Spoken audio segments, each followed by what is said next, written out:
Hello everyone, welcome to Kiko. तो हम लोगों ने लाइट के बारे में लगभग सारी चीज़ें पढ़ ली थी। Refraction, reflection, lenses, mirror, light क्या होती है और कैसी कैसी लाइटें होती हैं, कैसी ल्यूमिनस और नॉन ल्यूमिनस। तो अब इन सभी चीज़ का सबसे लास्ट टॉपिक बचा था डिस्पर्शन ऑफ लाइट। क्या बचा था? Dispersion of light. Dispersion of light.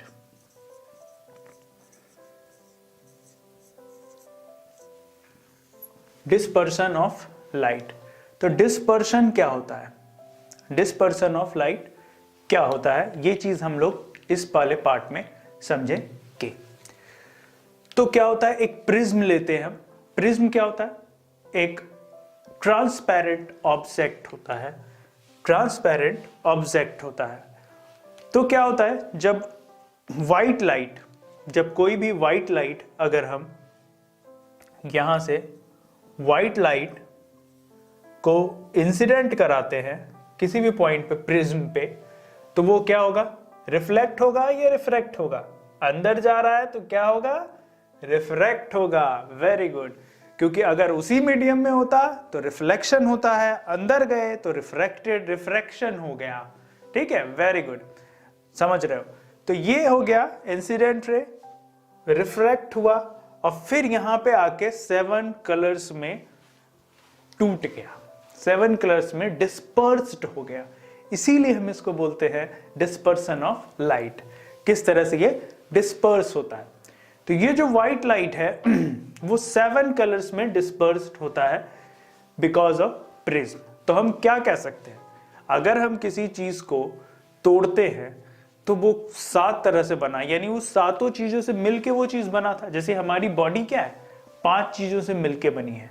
तो वो 5 चीजों, अगर हम अपनी बॉडी को तोड़ेंगे तो वो 5 चीजें मिलेंगी हमें। तो उसी तरह इंसिडेंट रे यानी व्हाइट रे जो है हमारा, वो 7 चीजों से मिलके बना होता है, 7 कलरों से मिलकर बना होता है। वो 7 कलर कौन होते हैं? सबसे टॉप पे रेड होता है और सबसे नीचे वायलेट होता है। सबसे नीचे वायलेट होता है, उसके बाद रेड के बाद orange, yellow, green, blue, Indigo और लास्ट में वायलेट। तो जो रेड कलर होता है वो सबसे टॉप पे होता है, याद रखना, और सबसे नीचे जो होता है वो वायलेट होता है। ये भी याद रखने की बात है। और इन पूरे कलर्सों के नाम याद रखने के लिए हमारे पास एक टर्म है विवग्योर। ठीक है, क्या हमारे पास टर्म? एक विवग्योर, VIVGYOR।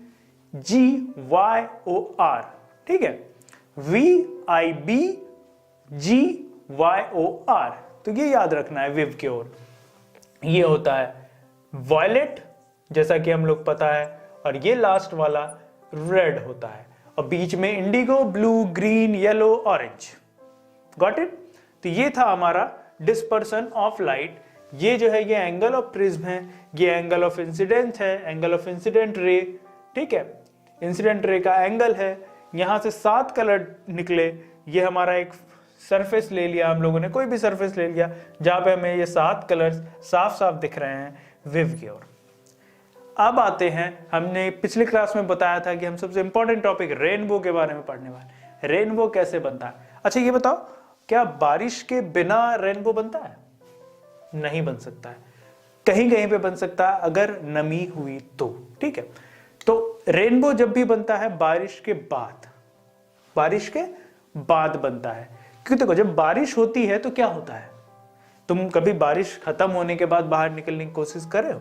जब तुम बाहर निकलोगे तुम्हें एक नमी सी, एक ठंडक सी महसूस होगी। ऐसा लगेगा वाटर ड्रॉपलेट जो है वो तुम्हारे शरीर को टच कर रहा है। तो जब बारिश हो रही होती है, जब एकदम लास्ट पोजीशन पे आती है, तो वाटर ड्रॉपलेट आते रहते हैं नीचे उस टाइम, वाटर ड्रॉपलेट आते रहते हैं उस टाइम नीचे। तो क्या होता है कि जो सनलाइट, जब बारिश खत्म हुई, सनलाइट आई, सन हमारे बादलों से छुप के बाहर निकला। जब वो बाहर निकला, बाहर बादलों से, तब उसने अपनी रोशनी वापस से अर्थ पे डालने की कोशिश स्टार्ट की। तो उस कोशिश में क्या होता है, वो जब आ रहा होता है तो उसे मिलते हैं वाटर के ड्रॉपलेट, छोटे छोटे वाटर के ड्रॉपलेट जो बिल्कुल प्योर होते हैं। ठीक है, तो क्या होता है, जब वो वाटर का ड्रॉपलेट प्रिज्म की तरह काम करता है। किसकी तरह काम करता है? वाटर का ड्रॉपलेट प्रिज्म की तरह काम करता है। तो वाटर ड्रॉपलेट में आते हुए पास करता है तो वो 7 कलरों में हमें एक रेनबो दिखता है। ठीक है, कहीं पे दूर पे एक 7 तरह के कलर्स के रेनबो दिखते हैं, उसी को हम लोग बोलते हैं रेनबो। अब उस रेनबो में सबसे ऊपर कौन सा कलर देखना, रेड होता है, और सबसे नीचे वायलेट, और फिर सेम प्रोसेस होता है, रेड के बाद orange, yellow, green, blue, indigo and violet, same colour होते हैं और कोई भी चेंजेस नहीं होते।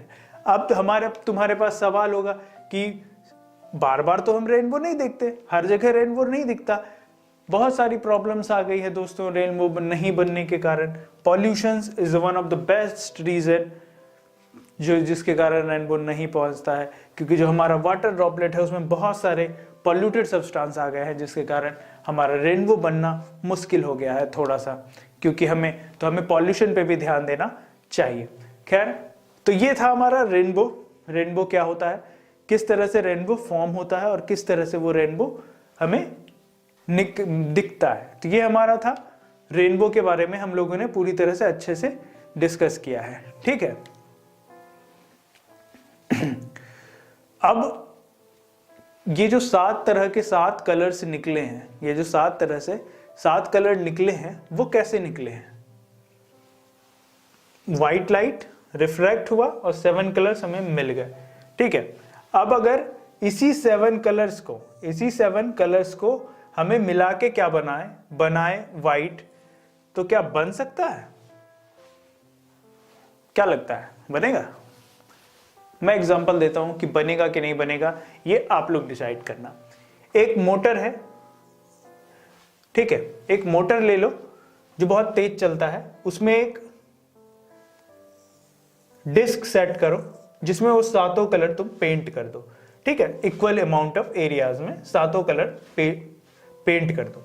ठीक है, उसके बाद क्या करो, उस मोटर को स्टार्ट कर दो। जब तुम उस मोटर को स्टार्ट करोगे तो क्या होगा, वो जो डिस्क है वो तेज घूमना स्टार्ट होगा, और जब वो बहुत तेज हो जाएगा तब तुम्हें व्हाइट लाइट दिखेगी। इसको तुम घर पे भी कर सकते हो, बट उसमें स्पीड थोड़ा ज्यादा रखना पड़ेगा। You can feel it when U turn it. ठीक है, तुम उसको फील कर सकते हो, अगर तुम उसको कस के इस तरह से हाथ से भी घुमाओगे तो तुम उसको फील कर सकते हो। तो ये है हमारा कलर डिस्क। कलर डिस्क जो था उसको हमने मोटर के साथ सेट किया, ये हमारा मोटर था। ठीक है, इसको सेट किया तो हमने ये कलर, इस टाइप के कलर्स हमें मिल गए। ठीक है, तो ये था हमारा विवगवर।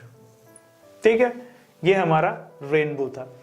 तो आज हमारा जो है लाइट का टॉपिक यहीं पे खत्म होता है। हम लोगों ने सारी चीजें पढ़ ली, रिफ्लेक्शन, रिफ्रैक्शन एंड डिस्पर्शन, ये तीनों चीजें हमने लाइट के बारे में पढ़ी। मिरर पढ़ा, लेंसेज पढ़ा, मिरर में क्या होता है, लेंसेज में क्या होता है, प्लेन मिरर में कैसा इमेज बनता है, कॉनकेव मिरर में कैसा मिलता है, कॉन्वेक्स मिरर में कैसा मिलता है, कॉनकेव लेंस में कैसा मिलता है, कॉन्वेक्स लेंस में कैसा मिलता है। हम इन सभी चीजों के बारे में एक्सपर्ट की तरह से पढ़ चुके हैं लाइट के बारे में। अब हम लोग अगले क्लास में कुछ क्वेश्चंस करेंगे। ठीक है,